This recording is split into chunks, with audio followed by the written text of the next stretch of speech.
Hello बच्चों, आप सभी लोगों का study with A K. Pandey channel पर स्वागत है। जैसा कि बच्चों आप लोगों को पिछले वीडियो में मैंने पढ़ाया, तमाम सूत्रों का डेरिवेशन हमने किया। पिछले वीडियो में दो बिंदुओं के मध्य बिंदु का निर्देशांक निकालना बताया था, तो उस पर आधारित सवाल हम बताएंगे आप लोगों को। लेकिन अगले वीडियो में आप लोगों को जो हम लेकर के आ रहे हैं, इस वीडियो में आप लोगों को हम त्रिभुज का क्षेत्रफल निकालना बताएंगे। Area of triangle, coordinate geometry में एरिया ऑफ ट्रायंगल का बहुत बड़ा महत्व है, क्योंकि एरिया ऑफ ट्रायंगल त्रिभुज के क्षेत्रफल पर आधारित प्रश्न बहुत पूछे जाते हैं। नाइन्थ और 10th में अक्सर सवाल पूछे जाते हैं। तो ध्यान दें, कोऑर्डिनेट ज्योमेट्री में आपका जो है एरिया ऑफ ट्रायंगल,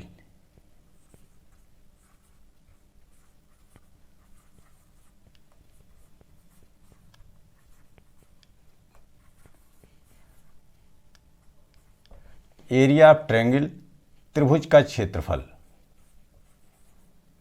हम क्या पढ़ेंगे आज? त्रिभुज का क्षेत्रफल।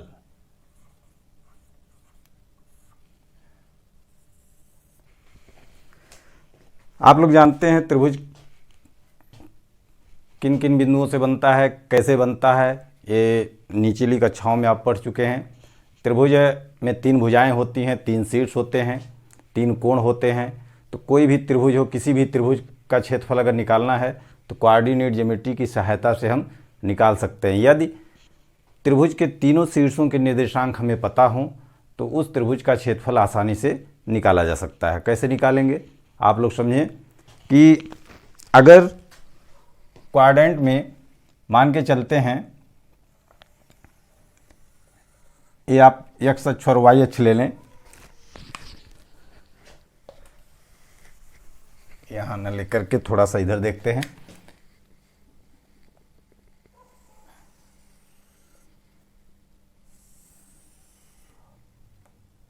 ये आपका एक्स अक्ष है, वाई अक्ष, और ये आपका मूल बिंदु है। ये एक्स डैश वाई डैश। कोई त्रिभुज लेते हैं, मान के चलते हैं, माना एक त्रिभुज है आपका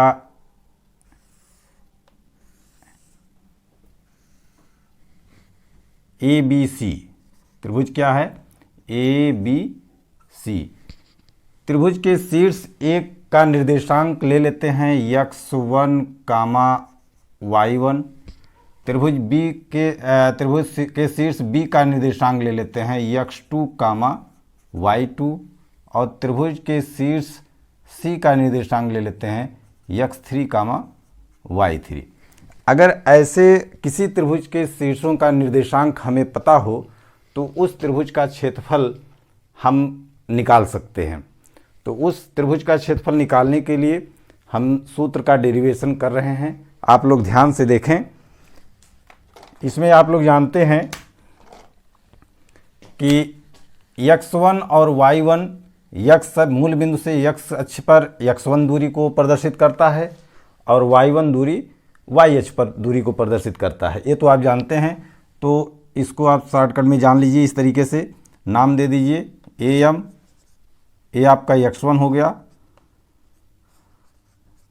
थोड़ा इसका कंस्ट्रक्शन कर लें तो आसानी से आ जाएगा। और इसके बाद यहाँ से कर लें आपका BN, और ये आपका कोई नाम ले लीजिए, L ले लीजिए। तो ये दूरी आपकी देखिए x2 हो जाएगा, और ये दूरी आपकी यहाँ से कितनी हो जाएगी? x3 हो जाएगी। ध्यान से समझें, सभी बिंदुओं के निर्देशांक जो हैं ये x1, x2 और x3 जो है मूल बिंदु से x अक्ष पर दूरी को निरूपित करते हैं। y1 आपका यहाँ से हो जाएगा, ये देखिए आपका y1 हो जाएगा यहाँ से, और ये आपका y2 हो जाएगा, और ये आपका y3 हो जाएगा। तो ध्यान दें, इस त्रिभुज का क्षेत्रफल निकालना है। त्रिभुज का क्षेत्रफल निकालने के लिए तो सबसे पहले देखें एरिया ऑफ ट्रायंगल, त्रिभुज का क्षेत्रफल,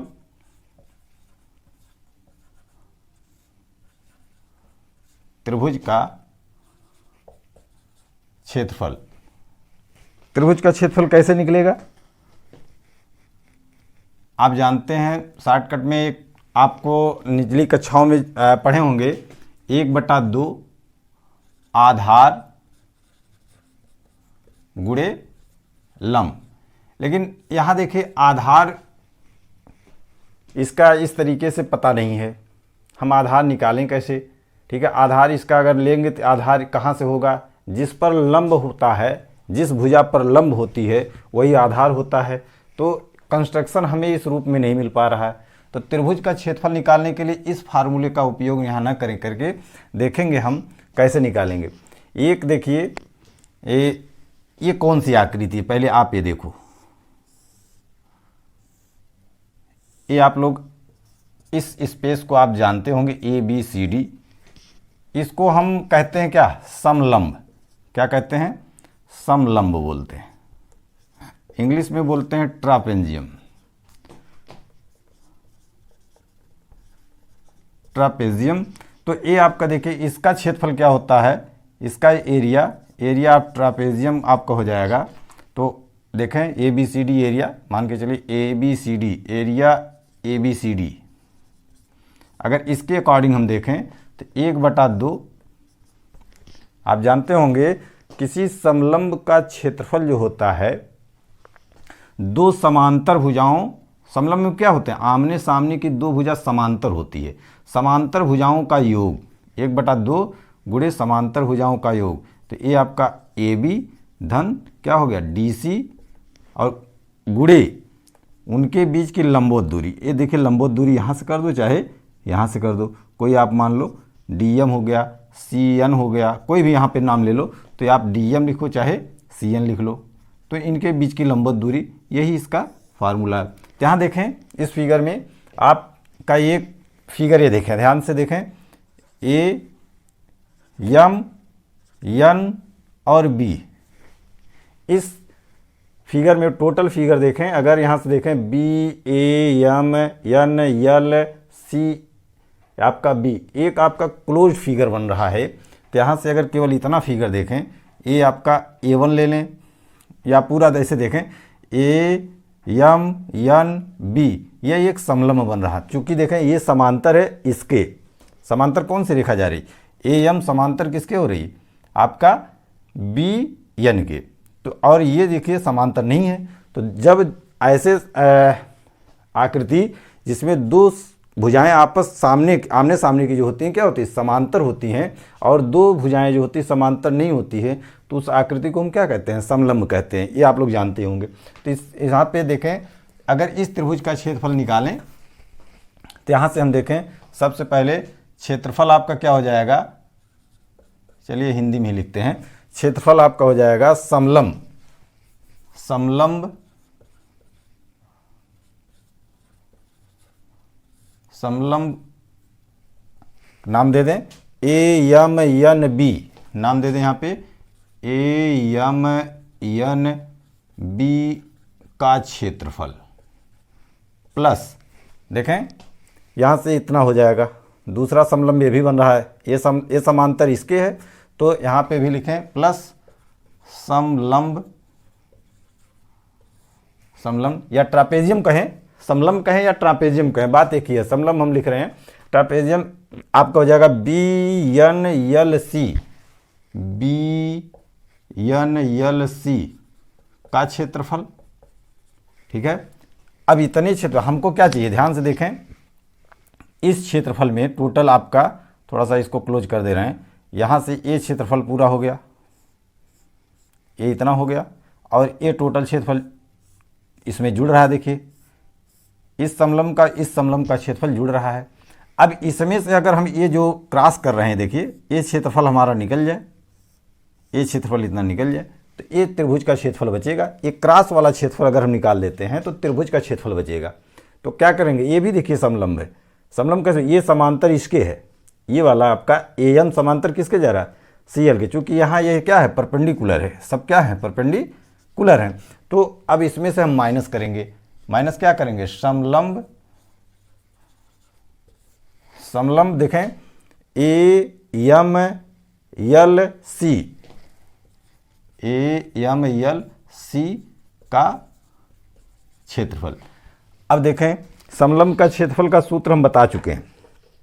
यहाँ देखें, इसको मिटा रहे हैं। समलंब के क्षेत्रफल का area of trapezium equal to 1/2 sum of the parallel line into height. मतलब इस तरीके से कह सकते हैं, दो समांतर आमने सामने की दो समांतर भुजाओं का योग और इनटू उनके बीच की लंबवत दूरी, ये हो गया। तो हम निकालते हैं, देखें यहाँ से त्रिभुज ABC का क्षेत्रफल। अब इसको लिख दें, त्रिभुज ABC का क्षेत्रफल, ऐसे एक बार लिख दें। त्रिभुज किसका क्षेत्रफल निकाल रहे हैं? ABC, त्रिभुज ABC का क्षेत्रफल। त्रिभुज ABC का क्षेत्रफल अब देखते हैं। यहाँ इस समलंब का क्षेत्रफल अगर हम निकालेंगे, इस समलंब का क्षेत्रफल देखें 1/2 समांतर भुजाओं का योग। समांतर भुजाएं क्या है? AM प्लस क्या है? BN इंटू इनके बीच की लंबवत दूरी देखिए इतना बन रही है, ये लंबवत दूरी MN। कौन सी दूरी बन रही है? MN प्लस, यहीं पे लिख दे रहे हैं, प्लस दूसरा समलंब कौन सा है? ये देखिए 1/2 समांतर भुजाएं कौन से? BN प्लस आपका CL गुणे इनके बीच की लंबवत दूरी कौन सी है? ये देखिए इतना, NL। फिर माइनस, देखिए क्या है? माइनस 1/2 और इंटू समलंब कौन सा है? समलंब A वाला, देखिए ये वाला। आप फिगर में देखें ध्यान से, फिगर में A वाला समलंब। तो इसका समांतर भुजा कौन कौन सी हो रही? ये वाला आपका AM और CL।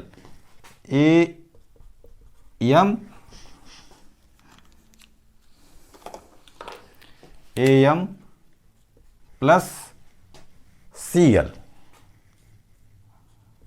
इंटू इनके बीच की लंबवत दूरी। इनके बीच की लंबवत दूरी क्या होगी? ये यहाँ से यहाँ तक इसकी लंबवत दूरी हो जाएगी।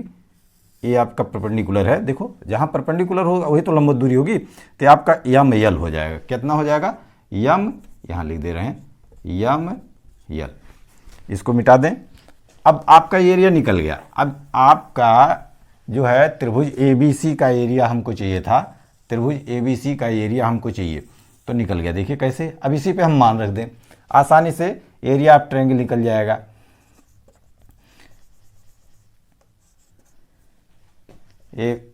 एरिया ऑफ ट्रायंगल लिख दे रहे हैं, एरिया ऑफ ट्रायंगल ABC 1/2। थोड़ा सा यहाँ कैलकुलेशन करते हैं। यहाँ देखिए AM का मान कितना होगा? AM कितना है भाई? AM खोजिए। AM आपका Y1 है, तुरंत लिख दीजिए Y1। देखें AM का मान यहाँ से लेकर के यहाँ तक Y1 दिखना चाहिए ध्यान से। और फिर इसके बाद क्या है? BN का मान यहाँ से लेकर के यहाँ तक है। BN का मान ये आपका कितना है? Y2 इंटू MN देखिए यहाँ से यहाँ तक है। MN यहाँ से यहाँ तक का मान हमको चाहिए। तो MN बराबर क्या लिख सकते हो? MN देखिए ON में से OM निकाल दीजिए। MN यहाँ हम कैलकुलेशन कर ले रहे हैं कि आपका MN कितना हो जाएगा? ON minus OM। तो MN कितना मिला? x2 minus x1।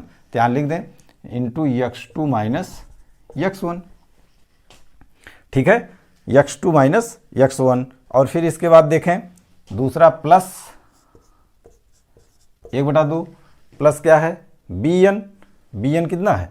BN आपका Y2 है प्लस CL कितना है? Y3 है। CL देखें, CL यहाँ पर है ना, CL आपका Y3 है इंटू इसका मान निकालने NL कहाँ है?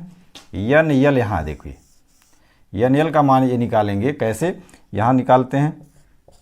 NL आपका हो जाएगा OL। पहले OL लिखें, टोटल मूल बिंदु से दूरी की गणना की जाती है, आप जानते हैं। और NL में से ओ एल में से आपका ओ एन निकाल दीजिए।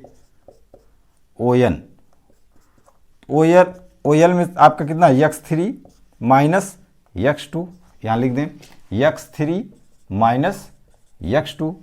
फिर आपका माइनस देखें, माइनस 1/2, ये आपका कितना है, ए एम। ए एम कहाँ है, ए एम आपका y1 है, प्लस सी एल y3 है, इंटू यम एल। फिर क्या है, यम एल। तो यम एल की गणना यही कर ले रहे हैं। यम एल कहाँ है, देखो यम एल यहाँ से लेकर के यहाँ तक, तो O L minus O M. O L कितना, x3, ये आपका है x3 माइनस x1, इसको लिख दें x3 माइनस x1। अब इसी को कैलकुलेट कर लेना, इसी का मल्टीप्लिकेशन करके इसको क्रम से लिखना है। इसको क्या करना है, क्रम से लिख दें, और जो भी आएगा वही आपका क्या हो जाएगा, एरिया ऑफ ट्रायंगल हो जाएगा। तो चलते हैं इसको क्रम से करते हैं। देखिए नोट कर लीजिएगा, ये क्रम से करने, यहाँ ऊपर कर दे रहे हैं क्रम से।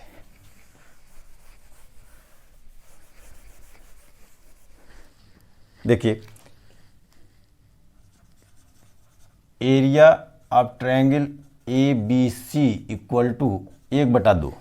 देखिए सबसे पहली बात तो 1/2, 1/2, 1/2 सब में है ना, सब में कॉमन ले लीजिए, 1/2 बाहर कर लीजिए और बड़ा ब्रैकेट लगा लीजिए। ठीक है, आप ये इसका मल्टीप्लिकेशन कर लीजिए, y1 x2, y1 x2, y1 x2, y1 का जो मल्टीप्लिकेशन होगा ये दोनों में होगा, आप जान ही रहे हैं, तो तुरंत करो। y1 x2 minus y1 x1, फिर इसका दोनों में y2 x2 minus y2 x1, फिर यहाँ प्लस है तो प्लस लगाएं। ये आपका ध्यान दें, y2 x3 minus y2 x2। ठीक है, y2 x3 minus y2 x2, फिर इसके बाद plus y3 x3 minus y3 x2। यहाँ देखिए माइनस है, तो माइनस में थोड़ा ध्यान देना है कि जब माइनस सिंबल पहले लगा हो तो इसका जो मल्टीप्लिकेशन करेंगे तो सब प्लस में नहीं आएगा, क्योंकि माइनस का अंदर गुणा करेंगे तो फिर जो प्लस रहेगा वो माइनस हो जाएगा, और जो माइनस है वो प्लस हो जाएगा। तो थोड़ा इसको मझला ब्रैकेट कर लीजिए, या ब्रैकेट में ही अभी लिखिए y1 x3, कितना हो, y1 x3, और ये आपका माइनस y1 x1, और फिर इसका प्लस y3 x3, और माइनस कितना हो जाएगा, y3 x1, ये आपका बड़ा ब्रैकेट हो गया। चलिए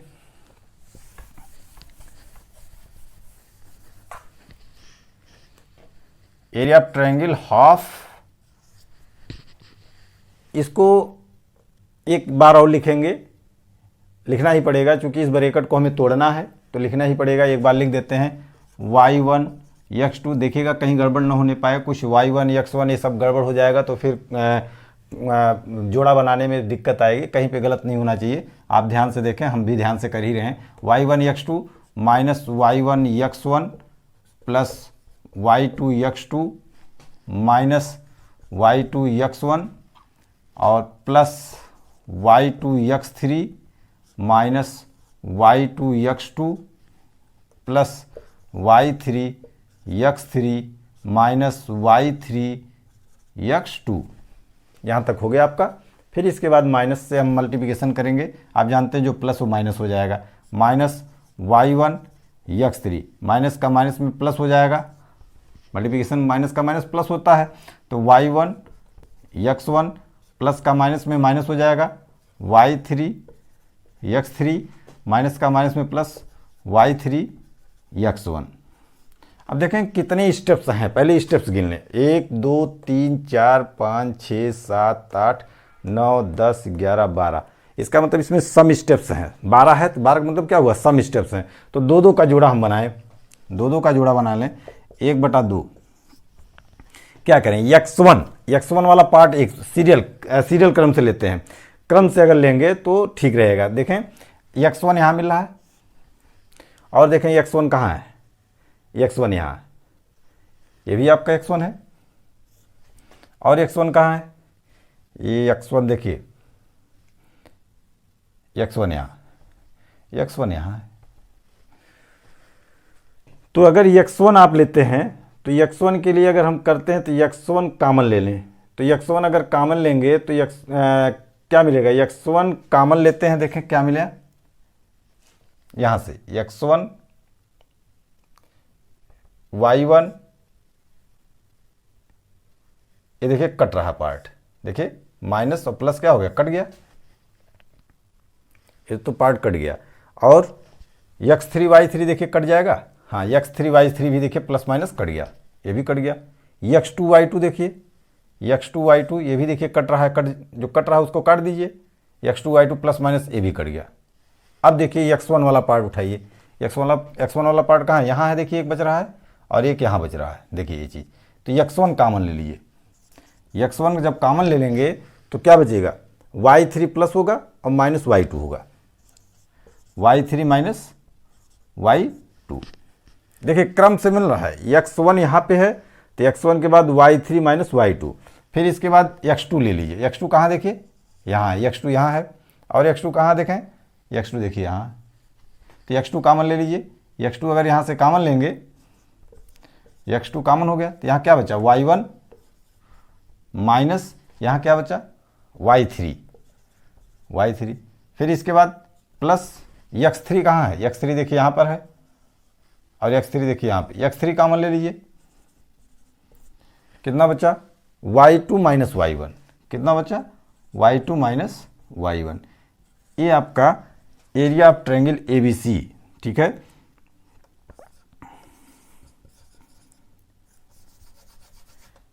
एरिया ऑफ ट्रायंगल ABC।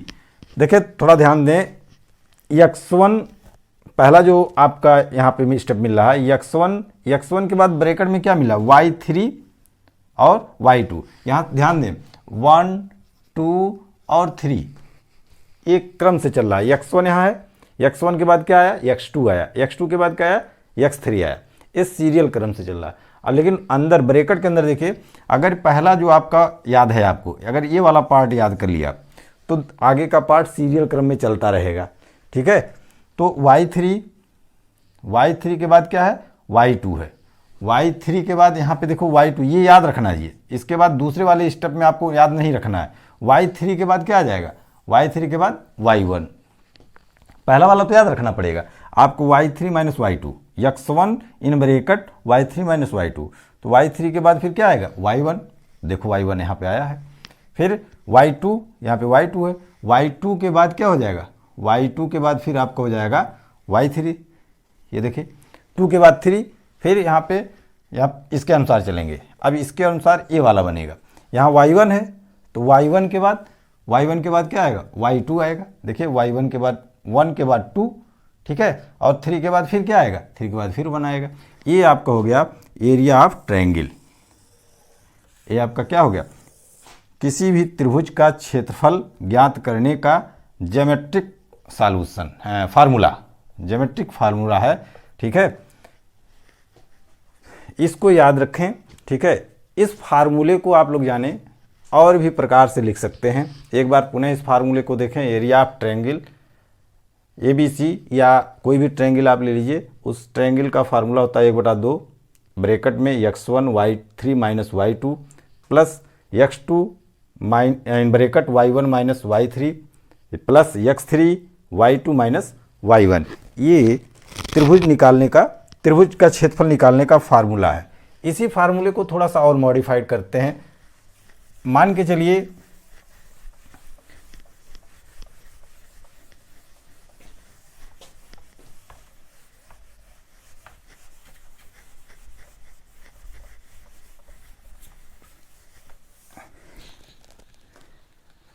देखें, अगर कोई त्रिभुज है,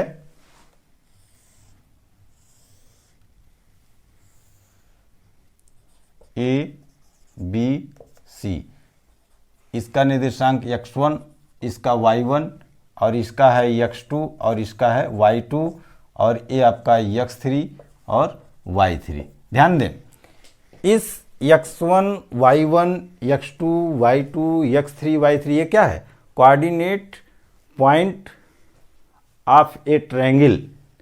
ठीक है, तो वर्टिसेज आपका जो है इसका है, उसका कोऑर्डिनेट पॉइंट है ये। ठीक है ना।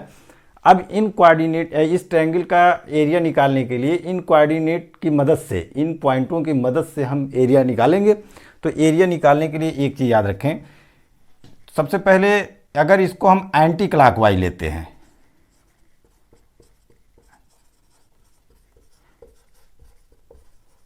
एंटी क्लॉकवाइज यदि हम इनके निर्देशांकों को लेते हैं, तो आप एरिया ऑफ ट्रायंगल जो होगा, ठीक है, इफ, अगर ये आप याद रखें, लिख नहीं रहे, आप समझ लीजिए, यदि हम निर्देशांकों को एंटी क्लॉकवाइज लेते हैं, एंटी क्लॉकवाइज लेते हैं, तो एरिया ऑफ ट्रायंगल जो होगा, area of triangle is positive, will be positive, is positive, will be positive. ठीक है, ये आपका पॉजिटिव होगा। ठीक, और अगर यही क्लॉकवाइज लेते हैं, कैसा ले लेते हैं? क्लॉकवाइज। अगर ये आपका क्लॉकवाइज हो जाएगा, क्लॉकवाइज हो जाए, तो क्लॉकवाइज में क्या होगा? ये आपका निगेटिव आएगा, एरिया ऑफ ट्रायंगल निगेटिव आएगा। ठीक है, तो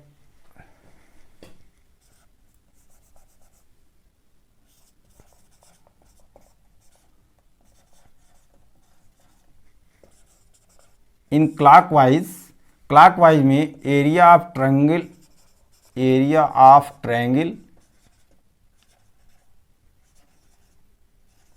ट्रायंगल इज निगेटिव। ठीक है, और सुनिए, अगर इन निर्देशांकों को हम किसी भी क्रम में लें, आर्बिट्रेरी अगर आप किसी भी क्रम में लेते हैं, तो वह पॉजिटिव भी हो सकता है और निगेटिव भी हो सकता है। क्या हो सकता है? निगेटिव भी हो सकता है, कुछ भी हो सकता है, क्योंकि हम किस क्रम में ले रहे हैं, पहले इसको ले रहे हैं, फिर इसको ले रहे हैं, फिर इसको ले रहे हैं। तो किसी भी क्रम में किसी को मान लें x1, y1, x2, y2 मान लेते हैं। क्योंकि यहाँ पे देखिए x1 इस क्रम में लिया गया है, अगर हम क्लॉकवाइज लेते हैं, जैसे त्रिभुज है, तो ये आपका क्लॉकवाइज हो गया, और अगर ऐसे लेते हैं तो ये एंटी क्लॉकवाइज हो गया। तो एंटी क्लॉकवाइज लेंगे जब हम, तो एरिया ऑफ ट्रायंगल हमेशा क्या आएगी? पॉजिटिव आएगी। करके देखिएगा, एग्जाम्पल जब कराएंगे, एक्सरसाइज जब कराएंगे तो आएगा। और जब हम क्लॉकवाइज लेंगे तो निगेटिव आएगा। तो फिर भी आपको क्या करना है, क्लॉकवाइज हो या एंटी क्लॉकवाइज हो, हमें एरिया ऑफ एनी स्पेस, आप जानते हैं क्षेत्रफल निगेटिव नहीं होता है। तो आपको क्या करना है, आप यहाँ पे इसको एरिया ऑफ ट्रायंगल को हम मॉड में लिख देंगे। किस में लिख देंगे? मॉड लगा देते हैं। ठीक है, ऐसे मॉड लगा देंगे तो ये आपका ऑलवेज टाइम पॉजिटिव हो जाएगा। ठीक है ना, रहेगा। तो पॉजिटिव ही, अगर निगेटिव है तब भी हम पॉजिटिव ही लिखेंगे। अगर एरिया निकालते वक्त अगर उसका मान -20 स्क्वायर मीटर आ गया तो हम इसको 20 ही लिखेंगे। ठीक है, जब पढ़ाएंगे एक्सरसाइज तब हम आपको बताएंगे। ठीक है, और देखें,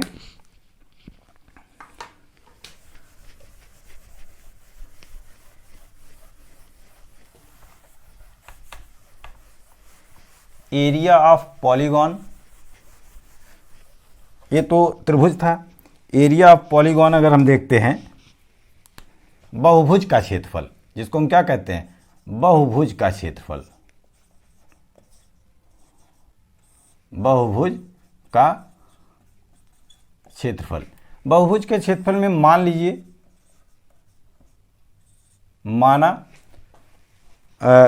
बहुभुज के शीर्षों के निर्देशांक, माना बहुभुज के शीर्षों के निर्देशांक, शीर्षों के निर्देशांक क्रमशः, देखिए यहाँ क्रमशः की बात आ गई, क्रमशः नाम दे देते हैं A B C D E F G तमाम पॉलीगॉन, पॉलीगॉन मीन्स बहुभुज, बहुत से भुज। तो यहाँ पे ले लेते हैं x1 कामा y1, या दूसरा है कामा x2 कामा y2, यहाँ नाम दे दीजिए A B C, x3 y3 comma D x4 comma y4 dot dot dot xn comma yn। ठीक, इस प्रकार से आपके किसी भी बहुभुज के शीर्षों के निर्देशांक अगर दिए गए हों तो जिस प्रकार से हम इसका मान निकालें उसी प्रकार से हम उस बहुभुज के क्षेत्रफल का मान भी निकाल सकते हैं। तब देखें बहुभुज का क्षेत्रफल आपका जो होगा, बहुभुज का क्षेत्रफल आपको हमने बताया कि सीरियल क्रम में क्रमशः रिस्पेक्टिवली आप देखें कि जैसे आपको लिखना है 1/2 त्रिभुज का क्षेत्रफल, तो माड में लिखना है, तो हमेशा त्रिभुज का क्षेत्रफल धनात्मक होता है तो माड में ही लिखें, और नहीं भी लिखते हैं तो अगर निगेटिव आता है तो आप उसको पॉजिटिव ही लिखेंगे, ठीक है ना। तो यहाँ लिखें x1, पहले ब्रैकेट में क्या लिखें x1 y2 minus x2 y1, ये हो गया x1 y2 minus x2 y1 plus, अब इसी को क्रम से चलना, ये आपका अगर याद हो गया तो आप सीरियल क्रम में चलते जाएंगे। यहाँ से देखें x1 के बाद क्या आएगा x2, y2 के बाद क्या आएगा y3 माइनस x2 के बाद क्या आएगा x3, ठीक है, और y1 के बाद क्या आएगा y2, ठीक है, plus dot dot dot dot आप चलते जाएंगे, प्लस xn आपका, फिर xn जैसे देखिए आपका यहाँ पे हमने बताया 1 2 3, ये आपका xn है, तो xn के बाद क्या आएगा x1 आता है 3 कामा 1, तो ये आपका xn कामा y1, x1 कामा y1 माइनस x1 कामा yn, ये आपका किसी भी बहुभुज के क्षेत्रफल का सूत्र है, इसको नोट करें। अभी त्रिभुज के क्षेत्रफल का एक मेथड और है, जिस त्रिभुज का या बहुभुज के क्षेत्रफल का निकालने का फार्मूला एक और मेथड है जिसको हम कहते हैं स्टेयर मेथड, सीढ़ी मेथड, जिसको हम क्या कहते हैं सीढ़ी विधि। तो सीढ़ी विधि देखें, इसमें भी वही चीज़ करेंगे, मानेंगे बहुभुज का क्षेत्रफल जो है, बहुभुज के शीर्षों का निर्देशांक, बहुभुज का क्षेत्रफल ज्ञात करने के लिए क्या करेंगे, मानेंगे सबसे पहले माना बहुभुज के शीर्षों के निर्देशांक क्रमशः ए बी सी डी ऐसे हैं, तो इस बहुभुज का क्षेत्रफल क्या हो जाएगा, स्टेयर मेथड में देख लें, बहुभुज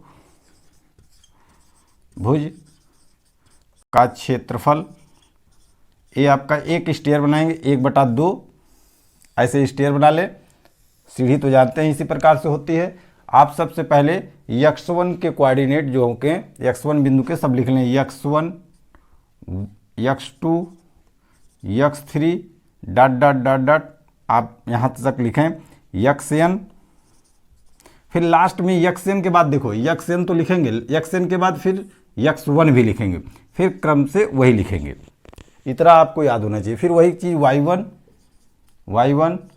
y2 y3 dot dot dot yn y1।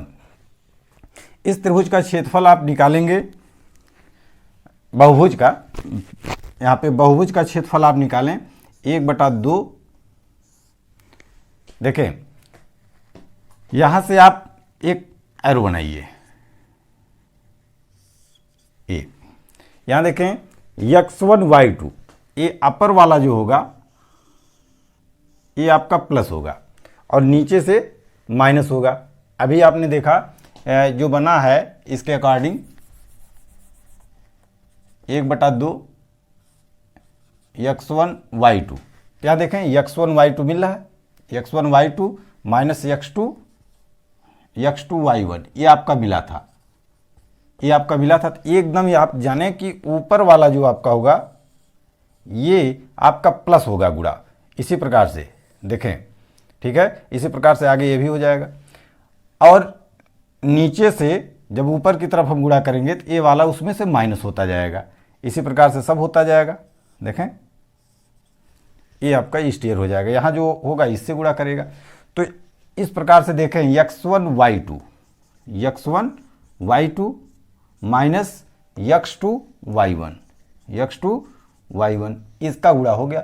फिर प्लस यहाँ से देखें x2 y3, फिर यहीं से x2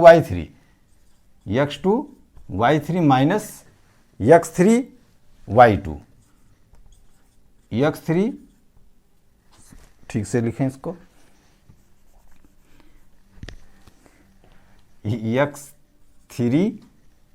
x3 y2, ये आपका प्लस डॉट डॉट ऐसे करते जाइए। आपका मिलेगा लास्ट में, क्या मिलेगा, शायद नीचे दिखना चाहिए वैसे, ये आपका क्या मिलेगा xn y1 minus x1 yn। ये आपका जो है किसी भी बहुभुज के क्षेत्रफल का निकालने का फार्मूला है। तो बच्चों आज आपको हमने बताया किसी भी त्रिभुज का क्षेत्रफल निकालने का फार्मूला। त्रिभुज का क्षेत्रफल निकालने का जो फार्मूला हमने बताया, सबसे पहले आप जान लें, त्रिभुज के जो भी शीर्षों के निर्देशांक लेंगे, अगर हम एंटी क्लॉकवाइज लेंगे तो त्रिभुज का क्षेत्रफल पॉजिटिव आएगा, और अगर क्लॉकवाइज लेते हैं तो त्रिभुज का क्षेत्रफल क्या आएगा, निगेटिव आएगा। अगर हम आर्बिट्रेरी लेते हैं, कोई भी किधर से भी ले लेते हैं, तो पॉजिटिव भी आ सकता है और निगेटिव भी आ सकता है। तो ऑलवेज टाइम हम क्या लेंगे, पॉजिटिव ही लेंगे। त्रिभुज का क्षेत्रफल क्या लेंगे, पॉजिटिव ही लेंगे। अब एक पॉइंट और आपको बताएंगे, 2 मिनट का, इस पर आप देख लें, वीडियो बहुत बड़ा नहीं बनना चाहिए।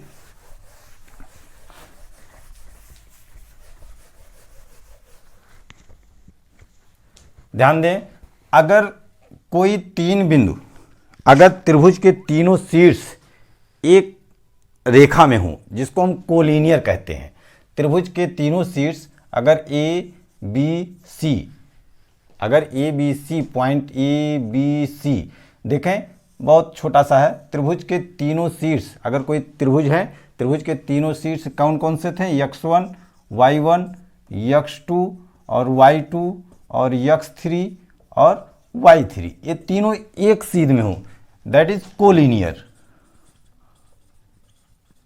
कोलिनियर ये आपका समरेखी, इसको बोलते हैं क्या, समरेखीय।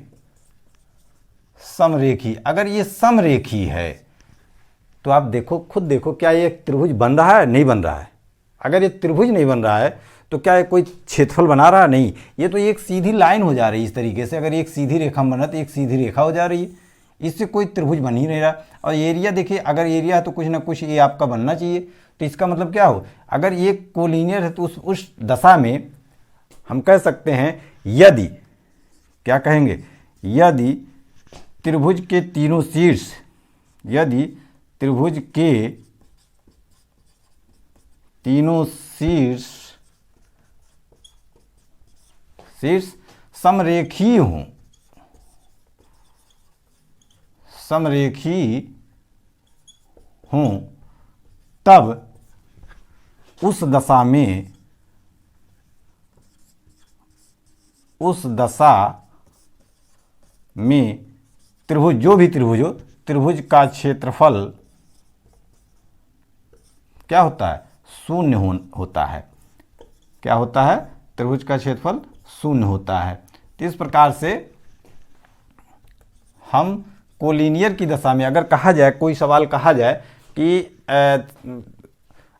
3 बिंदु हैं और तीनों बिंदु कैसे हैं, समरेखी हैं, तो उस दशा में त्रिभुज का क्षेत्रफल क्या होगा, तो 0 होगा। तो वो ऐसे सवालों में जो कुछ भी पूछा जाएगा, कोलिनियर की दशा में हम उसको त्रिभुज का क्षेत्रफल शून्य लगा करके हम हल करेंगे। ठीक है, धन्यवाद बच्चों। और नेक्स्ट वीडियो में हम आपका एक्सरसाइज कराएंगे और देखते हैं, अगर कुछ और भी फार्मूले का डेरिवेशन यदि बाकी रह गया होगा तो नेक्स्ट वीडियो में करा करके हम इस पर आपका जो है एक्सरसाइज कराने का प्रयास करेंगे। Thank you.